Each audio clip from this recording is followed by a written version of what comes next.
যাদের নামাজ পড়ার সময় দুনিয়াবি চিন্তা মনে আসে বা নামাজে অমনোযোগী তৈরি হয়, তারা ভিডিওটি শেষ পর্যন্ত দেখার অনুরোধ রইল। হযরত আলী রাদিয়াল্লাহু তাআলা আনহুর কাছে একজন ব্যক্তি এসেছে। তখন লোকটা বলল, হুজুর, আমার নামাজে মন বসে না। নামাজে দাঁড়ালে আমার দুনিয়াবি নানা চিন্তা আসে। হুজুর, আমার এই নামাজ কি আল্লাহ তাআলা কবুল করবেন? তখন হযরত আলী রাদিয়াল্লাহু তাআলা আনহা বলেছেন, না, তোমার নামাজ কবুল হবে না। তখন লোকটা মনে অনেক কষ্ট নিয়ে চলে যাচ্ছেন।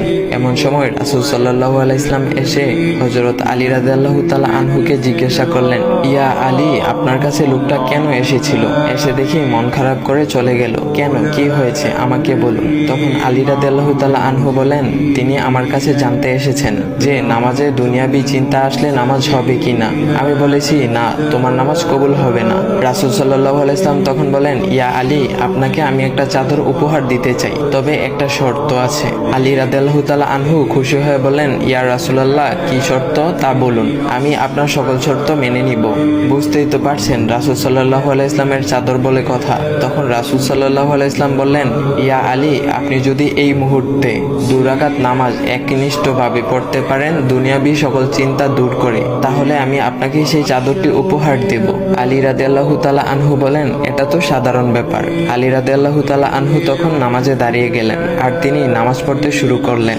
এমন সময় তার মনের মধ্যে শুধু ভাবনা চিন্তা আসতে শুরু করলো, আচ্ছা, আমাকে যে রাসূল সাল্লাল্লাহু আলাইহি ওয়াসাল্লাম যে চাদরটা দিবেন, সেটা কি ফাতিমার চাদর নাকি রাসূল সাল্লাল্লাহু আলাইহি ওয়াসাল্লামের? আচ্ছা, চাদরখানা দেখতে কেমন হবে?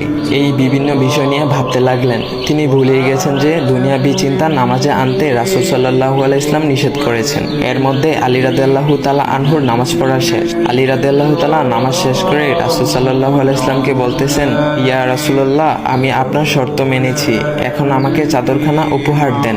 রাসূল সাল্লাল্লাহু আলাইহি ওয়াসাল্লাম বলেন, ইয়া আলী, আপনি কি একনিষ্ঠভাবে দুনিয়াবি চিন্তামুক্ত ছাড়া 2 রাকাত নামাজ পড়েছেন? তখন আলী রাদিয়াল্লাহু তাআলা আনহা মুচকি হেসে বললেন, না ইয়া রাসূলুল্লাহ, আমি আপনার চাদর নিয়ে অনেক কিছুই ভেবেছি। তখন রাসূল সাল্লাল্লাহু আলাইহি ওয়াসাল্লাম বলেন, ইয়া আলী, নামাজ তোমারও হয়েছে, আর তুমি যাকে নামাজ হবে না বলে ফতোয়া দিয়েছ, তার নামাজও আল্লাহ তাআলা কবুল করে নিয়েছেন। শোনো আলী, দুনিয়াবি চিন্তা দ্বারা নামাজ বাতিল হয় না, নামাজ মহান আল্লাহ তাআলা কবুল করে নেন। সকল ফরজ নিয়ম কানুন মেনে নামাজ পড়লে নামাজ হবে ইনশাল্লাহ। তবে আমাদের সকলের উচিত নামাজ আদায় করার সময় একমাত্র আল্লাহকে স্মরণ করে নামাজ আদায় করা। নামাজে দাঁড়ালে দুনিয়াবি চিন্তা মাথায় আসে, এটা শয়তানের একটা ফাঁদ। আল্লাহ তাআলা আমাদের সকলকে শয়তানের কুমন্ত্রণা থেকে হেফাজত রাখুক এবং সঠিকভাবে মনোযোগের সাথে নামাজ আদায় করার মতো তৌফিক দান করুক। সবাই বলি আমিন। চাইলে ভিডিওটা আপনি অন্যদের কাছে শেয়ার করতে পারেন, এতে অন্যদের ভুল ভ্রান্তিগুলো দূর হবে।